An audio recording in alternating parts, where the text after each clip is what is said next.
반갑습니다. 바늘지역아동센터에서 실습을 하고 있는 전태호라고 합니다. 제가 처음에 이 사회복지에 대해서 이제 관심을 가지게 된 이유는 한 세 가지로 추려볼 수가 있었습니다.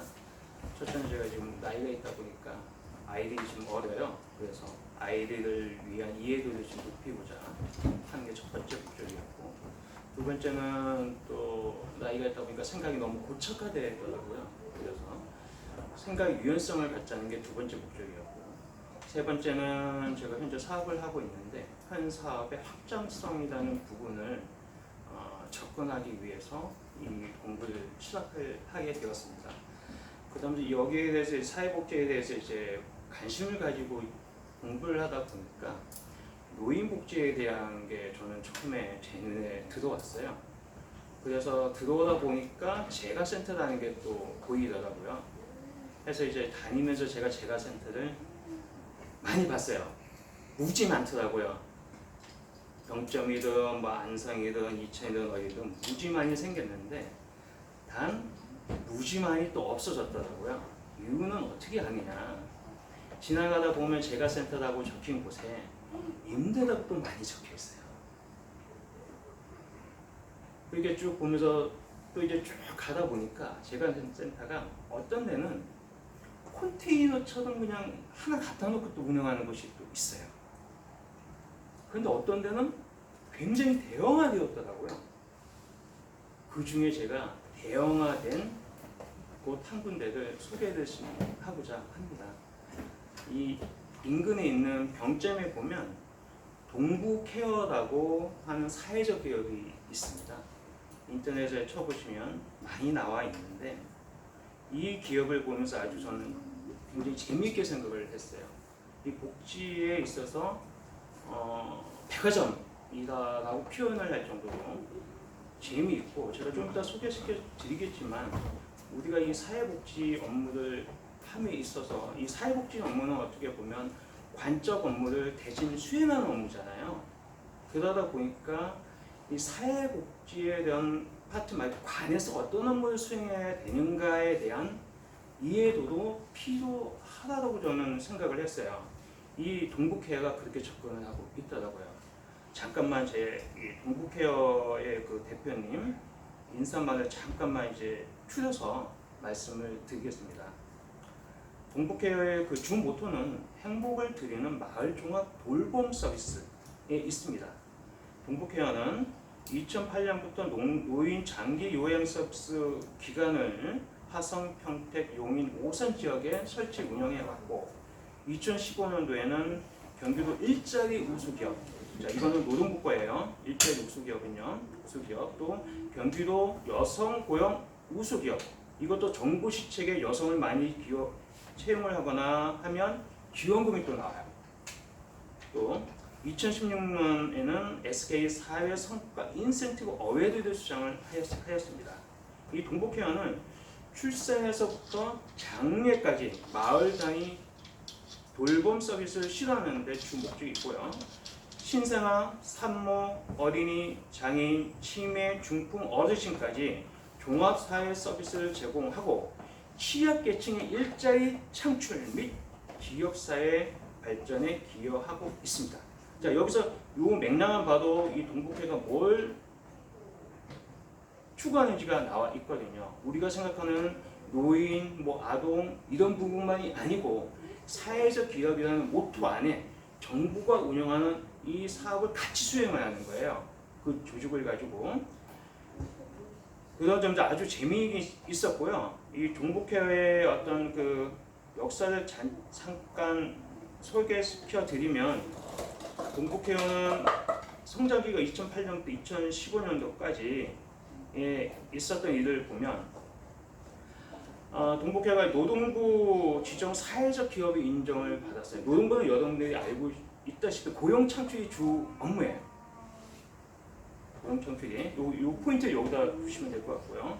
그다음에 산업 인프라를 구축을 하였습니다. 조직, 인력, 교육, 내부 시스템, 이건 전선을 했다는 소리예요. 전선을 했다는 소리입니다. 이거는. 그리고 도약기는 2016년부터 2017년까지이며 사회적 경제 마을 공동 포털 돌봄 서비스를 구축을 하였습니다. 그리고 평생 교육원 완성 및 인재 육성 교육을 하였고 동북회원의 장례 서비스까지 진출을 하였습니다. 자, 그리고 2018년부터 2022년까지는 여기서 더 재밌는 게 나와요. 프랜차이즈 1000개 확보가 목표예요. 사회적 기업이 어떻게 프랜차이즈 가느냐 갈 수 있습니다. 또 제조 물류 유통까지 이거 공연하면 아주 재밌습니다. 자, 1000개면 여기 공급판이 십자대부터 시작을 해서 대량을 구매해서 소매든 아니면 제조를 하든 해서 공급을 할 수 있는 게 나오고 그 유통망도 나올 수 있게 물류센터 별도 가지고 갈 수밖에 없는 거고 이렇게 되겠죠. 우리가 지금 보면 정식이나 전액 식단을 막 짰잖아요. 이게 보면 우리가 사회복지 시스템에 그 근거를 두고 식단을 짜는데 이것도 일률적으로 미리 프랜차이즈라든가 다른 아동센터든 재가 서비스 센터든 해서 소도해서 미리 받아서 내용을 받아서 발주를 주고 공급을 할 수 있겠죠. 이런 의미에서 시작을 한 것 같고 아직은 제가 여기다 볼 때는 이게 확장은 안 됐어요. 근데 갖고 있는 마인드에 대해서 접근을 해야 된다고 생각을 합니다. 이 동북회의 어떤 중요 영역을 잠깐 또 보면 2008년도에 7월에 노인 장기 요양 서비스 기관을 설치하였고요. 아까도 말씀드렸지만 화성, 오산, 평택 용인. 그다음에 2011년도에 12도 경기도 예비 사회적 기업으로 지정이 되어 있습니다. 그리고 2011년 3월에는 주식회사 동북케어 법인으로 설립을 하여 화성, 오산, 평택에 설립을 하였고요. 2011년도에 2월에 산모 신생아 보호 및 서비스 기관으로 지정되어 있습니다. 경기도에서. 그리고 2011년도에 노인 장기 요양 기관 평가 최우수 기관으로 선정이 되었고요. 쭉쭉쭉 올라가서 2014년도에 12월 사회적 기업 자유 경영 고시 및 취약계층 고용 1위를 하였습니다. 이건 제가 동북케어 인원수를 제가 말씀드리면 거기서 지금 나옵니다. 이게 고용노동부 관할. 그러니까 이게 고용노동부 거냐, 보건복지부 거냐에 따라 접근 방법이 좀 다르겠죠. 또는 경기도 거냐, 아니면 화성시 거냐에 따라서 접근 방법이 조금씩 다릅니다. 그리고 2015년도 1월에는 요양보호사 산모 관광관리사 교육기관으로 선정이 됐습니다. 자, 교육을 이제 합니다. 교육을. 그 다음에 2015년 10월에 경기도 마을 육아 공동체 시범사업자 선정이 되었습니다. 온 마을 엄마품이라는 타이틀을 갖고요. 그 다음에 2015년 2월에 또 일자리 나와요. 경기도 일자리 우수기업 및 여성 고용 우수기업으로 선정이 되었습니다. 이런 부분을 보면 우리가 생각하는 어떤 사회복지 사업과 정부에서 지원하는 각종 일자리 창출 사업이라든가 이런 것을 접목을 시켰거든요. 그래서 아까도 말씀드렸지만 우리가 접근 방법을 다양하게 봐야 될 것 같고 이게 사회적 기업은 거의 비영리 기업으로 운영이 돼요. 비영리 기업은 정부 사업을 하려면 관적 사업을 하려면 비영리 기업을 해야 우선순위가 주어집니다. 근데 요거를 살짝 운영을 해서 사용을 하고 있는 거예요. 자, 요 동북케어의 어떤 직원 수를 잠깐 말씀을 드리면 2017년 12월 말 기준입니다. 저도 이거 보고 굉장히 놀랐어요. 474명이에요. 474명. 상근직원 55명.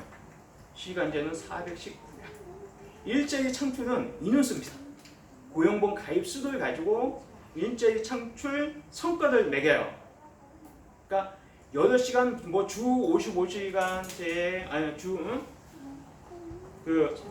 이런 부분이 아니고 월 209시간 이런 개념이 아니고 고용보험을 몇 명을 가입을 했느냐 이게 이제 시간제라는 거예요. 하루에 4시간 하는 파트타임도 다 일자리가 들어가는 거. 정부에서 지금 수치가 통계치가 그걸로 지금 이게 재밌어요. 그래서 재미있고요.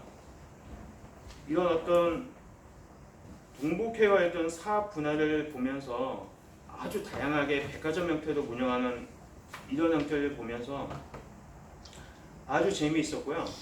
또 이게 그 지금 요 사업 분야를 잠깐 이제 요약을 해서 다시 한번 설명을 드리면 동북해의 사업 분야는 노인 장기 요양에서는 방문 요양, 방문 목욕, 방문 간호, 주 야간 보호 업무를 수행하고요.